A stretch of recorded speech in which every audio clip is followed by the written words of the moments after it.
কেমন আছো বন্ধুরা? আশা করি সবাই ভালো আছো। আবারও চলে এলাম মায়ের রান্নাঘরে নতুন একটা রান্না নিয়ে। তো আজকে আমি বানাবো কালবাট মুরগি।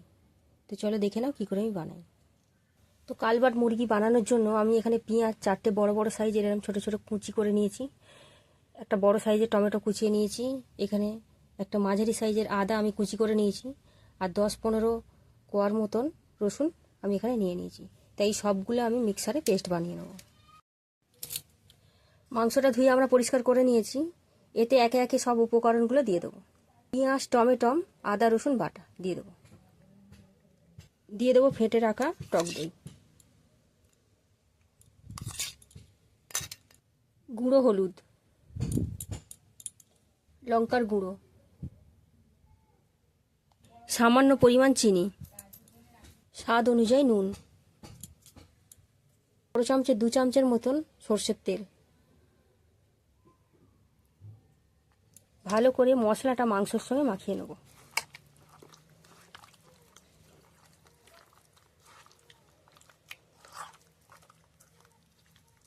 এবারে চাপা দিয়ে 8 ঘন্টা রেস্টে রেখে দেবো। কড়া গরম হয়ে গেছে, দিয়ে দেবো সর্ষের তেল। আলুগুলোকে লাল লাল করে ভেজে নেব।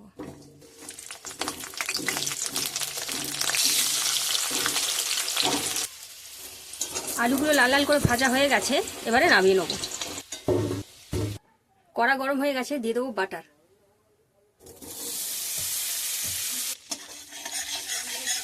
ফোড়নে দিয়ে দেবো 4 টুকরো ডালচিনি, 4টে লবঙ্গ, 2টো তেজপাতা, 2টো শুকনো লঙ্কা আর 4টে এলাচ। এলাচটা আমরা ফাটিয়ে নিয়েছি।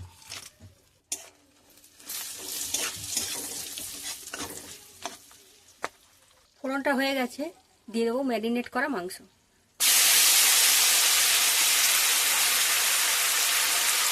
মাংস আর মশলাটা ভালো করে নাড়াচাড়া করে কষিয়ে নেব।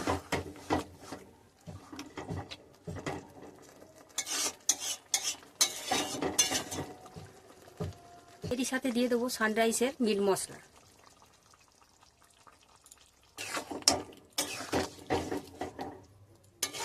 তো বন্ধুরা, তোমরা দেখতেই পাচ্ছ মশলা থেকে তেলটা ছেড়ে দিয়েছে, তার মানে আমাদের মাংসটা কষানো হয়ে গেছে। কুকার বসিয়ে দিয়েছি, এতে দিয়ে দেবো মাংস। দিয়ে দেবো ভেজে রাখা আলু, পরিমাণ মতন জল। একটু ভালো করে নাড়াচাড়া করে নেবো এইভাবে। এবারে চাপা দিয়ে হাই আছে 2টো সিটি আর একদম লো আছে 3টে সিটি দিয়ে নেব। মাংসটা আমাদের রেডি হয়ে গেছে, এতে দিয়ে দেবো সানরাইসের গরম মশলার গুঁড়ো। ভালো করে নাড়াচাড়া করে নেব। তো বন্ধুরা, কালবাট মুরগির মাংস আমাদের হয়ে গেছে। তো এইভাবে একবার বাড়িতে বানিয়ে খেয়ে দেখো, আশা করছি ভালো লাগবে। তো ফিরে আসছি কোনো নতুন ভিডিও নিয়ে। সবাই সুস্থ থেকো, ভালো থেকো। নমস্কার।